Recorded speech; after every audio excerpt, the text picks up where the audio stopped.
ከልጅነት ጀምሮ ይዘናቸው የመጣናቸው አንዳንድ ራሳችን ላይ መስራት የሚኖርብን ለምሳሌ አፎካክረውን ቢሆን የተሰማን ስሜት፣ አበላልጠውን ቢሆን የተሰሙን ስሜቶች፣ የተጎዳናቸው ነገሮች እኛ ደግሞ ላይክ ይዘናቸው ግን መዳን ያልቻልናቸው አንዳንድ ጸባዮቻችን ላይ እስቲ ብናወራ ብያለሁ።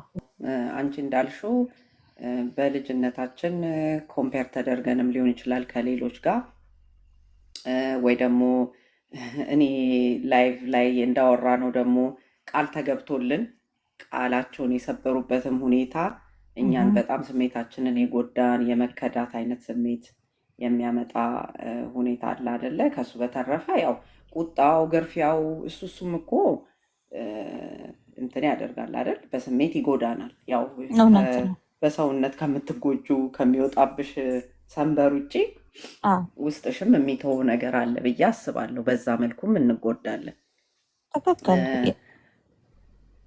ኤግዛክትሊ።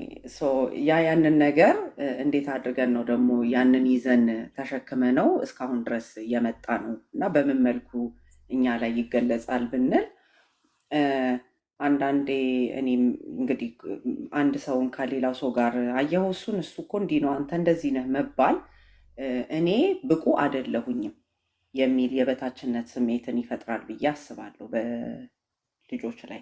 ስለዚህ ስናድግም ያንን አይነት ስሜት በውስጣችን ይዘን እናድጋለን ማለት ነው። ስለዚህ ሳናስበው በደመ ነፍስ ማለት ነው ራሳችንን ሁል ጊዜ ከሰዎች ጋር ስናነጻጽር እንገኛለን ማለት ነው እና ሁሌ እንትን እንሆናለን። እንዴት ነው በራስ መተማመናችንም ይሸረፋል። ያው እኔ ከሰው ያነስኩ ነኝ በምንልበት ሰዓት፣ ብቁ አይደለሁም በምንልበት ሰዓት ኮንፊደንሳችንንም ነው ያ ነገር የሚሸርፈው እና በጓደኝነት ውስጥ በዩ አንዳንድ ሰው ከእህት ከወንድሙም ጋር ጭምር ጤናማ ባልሆነ ሁኔታ ራሱን ያወዳድራል። ስራ ቦታም ይቸገራል። በቃ አለ አይደለ ሁል ጊዜ እኔ አንድ ሰው የስራ ባልደረባው ሜቢ የሆነ ስራ ሰርቶ ሲመሰገን ካየ ራሱ የዛን ሰው ምስጋና በደስታ አይቀበልም አይደለ እና እንትን ያደርገዋል። በቃ ታዲያ እሱ እንደዚህ ያህል መመስገን አለበት እንዴ? ታዲያ እሱ እንደዚህ ስላረገ ነው ሃው ብዙ ጊዜ በማህበረሰባችን አስተውለሹ ከሆነ ጥሩ ነገር ሲሆንልሽ በቃ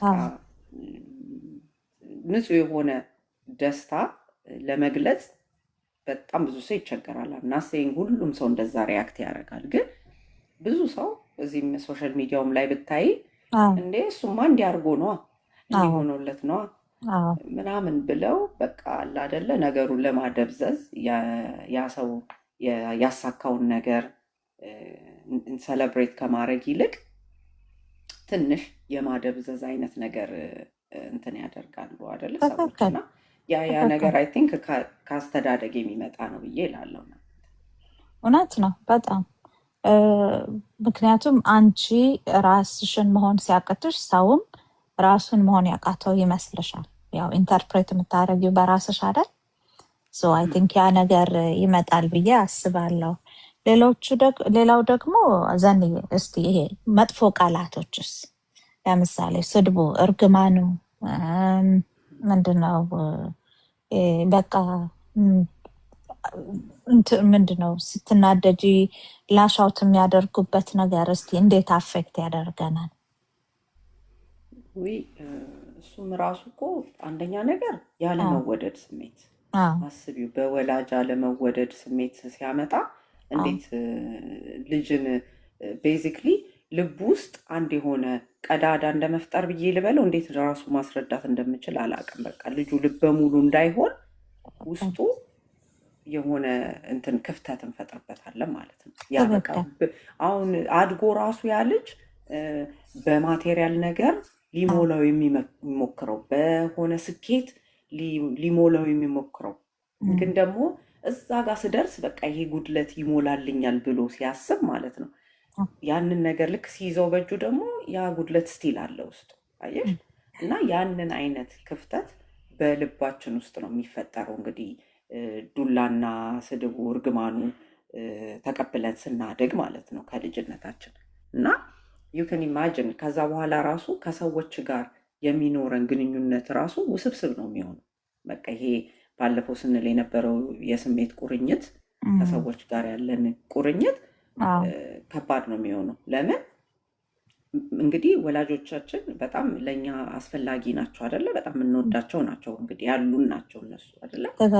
ስለዚህ ከእነሱ ነው የጉዳት ደግሞ የሚመጣው ወይ ከአሳዳጊዎች ራይት።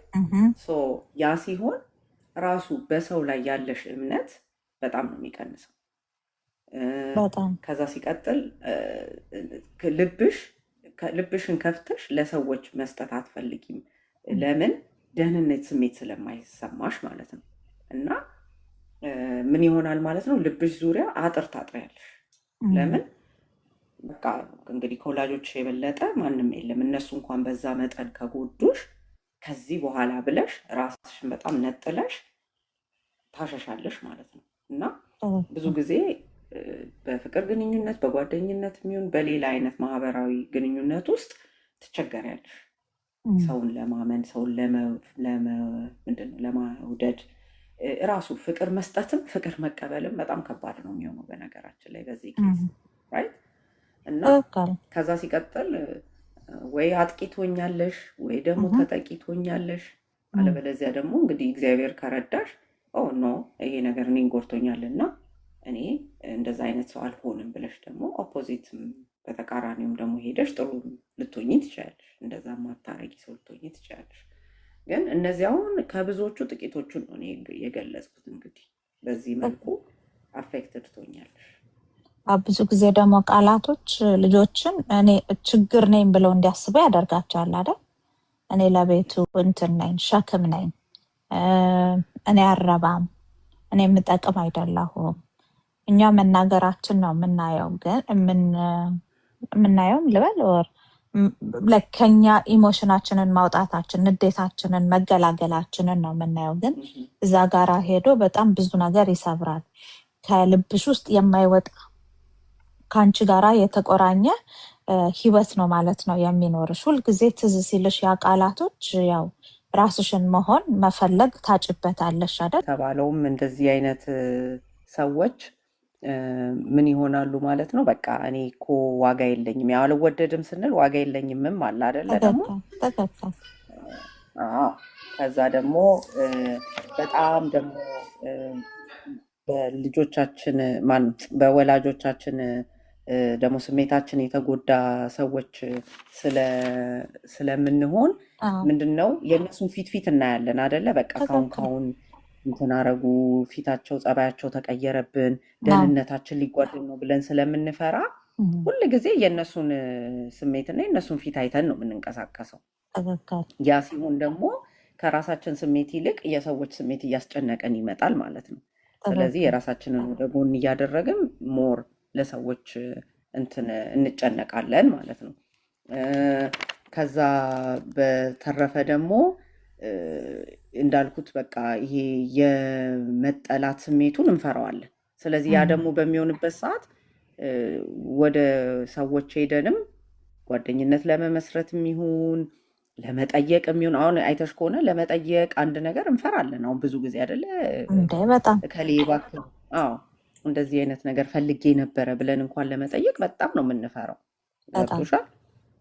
እና ያ ነገር ያስቸግረናል ማለት ነው፣ ጠይቀን ያንን ነገር ሪስክ ለመውሰድ በራሱ ማለት ነው።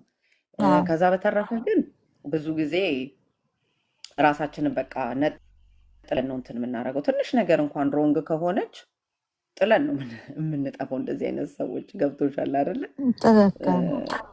ወይ ደግሞ በቃ አንዳንዴ ደግሞ በእንደዚህ አይነት ሁኔታ ተጎድተን ስናድግ ሰው አያስፈልግም ብለን ስለምናስብ እርዳታ እንኳን ለመጠየቅ እንቸገራለን አይደለም? አሁን እንዳውም ባለፈው እዛ እኔ ቤት ላይም መጥቶ ሲያወራን ነበር አይደለ? እንዴት ብዙ ጊዜ ቃል ተገብቶለት የነበሩ ነገሮች ስላልተደረጉለት በልጅነቱ ልቡ ተሰብሮ ሰው ማመን አያስፈልግም፣ በሰው ላይ መደገፍ አያስፈልግም፣ ለምን መጎዳት ነው ትርፉ በሚል ተነስቶ በቃ ማንኛውም ነገር በራሴ ያደርጋለሁ ብሎ ገና በልጅነቱ የራሱን ስራዎች ፈጥሮ የራሱን የገቢ ምንጭ አድርጎ እንዳውም እነሱ ቃል ገብተውልኝ ያልገዙልኝን ነገር እኔ ራሴ ሰርቼ ገዝቼ አመጣለሁ አያስፈልግም ብሎ ያ ሁላ ነገር እንግዲህ ያን ሁላ ባህሪ የምናመጣው እንግዲህ ከስር ከመሰረቱ አየሽ አሳዳጊዎቻችን ከሰጡን እንክብካቤ ወይ ትሪትመንት ልበለው ከዛ አይነት ነው የሚመጣው ብዬ አስባለሁ። የስሜት ቁርኝነት ብለነዋል አይደል? መቼስ ወደዚህ ዓለም ሲመጣ ልጅ ራሱን ችሎ አይመጣም። የሚንከባከበው ሰው ያስፈልጋል። ደግሞ የሚንከባከበው ወላጅ ነው የሚሆነው እና እንደ ተንከባካቢ የሰጠናቸው ስሜት ማለትም እንዴት ነው ፕሮቴክትድነት ነው የሚሰማቸው ወይስ አንፕሮቴክትድነት፣ ሴኪር ናቸው ወይስ ኢንሴኪሪቲ ነው እየተሰማቸው ያለው የሚለው ያ ነው አይደል? በኋላ ላይ ዴቨሎፕ አድርጎ የሚያመጡብን ጸባዮችን የሚያመጡብን